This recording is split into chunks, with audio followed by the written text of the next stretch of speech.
Good morning, children. Today I will continue the lesson working of the institutions, and under this, the topic is the President of India. Now, the President of India, he is head of the state. In a political system, the head of the state exercise only nominal powers, and the president is like the Queen of Britain, whose functions are to a large extent ceremonial. Now, in our country, this the president, he is a nominal head, but the presidents all over the country, in different countries of the world, are not nominal. They, for example, in the Latin American countries and in the United States of America, where the president is the head of the state as well as the head of the government, and he is elected directly by the people for 4 years, and he completes his term, that is of 4 years. But in our system, our country, we have followed the model from the Britain, where the parliament is the supreme. So in our country it is called parliamentary form of government, whereas in US it is called presidential form of government.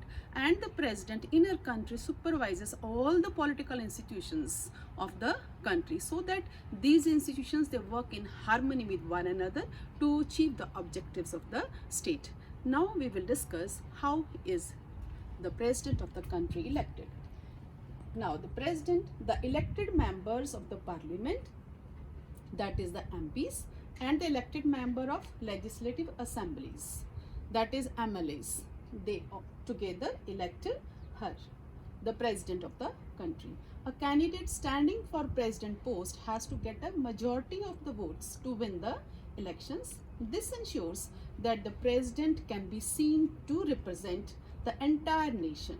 At the same time, the president can never claim the kind of direct mandate that the prime minister of the country, and this ensures that she remains only a nominal executive of the country.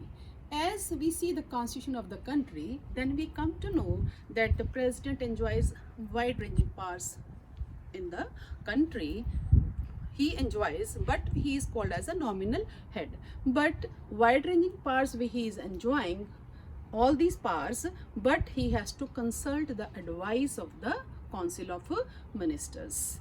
And if the councils of ministers, okay, they send the advice, but he doesn't like and ask them to reconsider the advice, then what happens? He has to accept it, means he cannot change the advice of those council of ministers. Similarly, the president is a member of the parliament, but he is not a member of any of the house, because a bill which is passed by Lok Sabha, Rajya Sabha, means in the parliament, becomes a law only when the president of the country signs it. He gives his own assent. He can delay the bill for some time and send it back to the parliament for reconsiderations, but the same bill is again passed in the same way by the parliament, then he has to sign it. It shows that he is the nominal head of the country, but still he enjoys wide-ranging powers in our country. What are these powers of the president?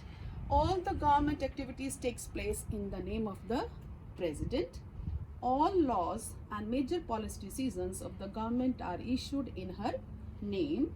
All major appointments, for example, the Chief Justice of India, the judges of the Supreme Court and the High Courts of the state, and the governors of the state, the election commissioners, the ambassadors to other countries, etc., are made in the name of the president. All international treaties and agreements also made in her name. And the president is the supreme commander of the defense forces of India. As you watch him, that is on the Republic Day, he takes the salute of all the defense forces. But all these powers he can enjoy only on the advice of the Council of Ministers. If we see that all these power, if he is enjoying, where he does his own discretion, his own, that is, discretion means when he can use his own judgment over there, that we see he can, even in the appointment of prime minister, he has to appoint the leader of the majority party that gets the clear majority in the elections, is appointed as the prime minister of the country. But sometime what happens, when no party or coalition gets a majority in the Lok Sabha, the president exercises his discretion, and the president appoints a leader who can muster majority support in Lok Sabha In such a case, the president can ask the newly appointed prime minister to prove majority support in Lok Sabha within a specified time. Here he can use his discretionary power. Clear?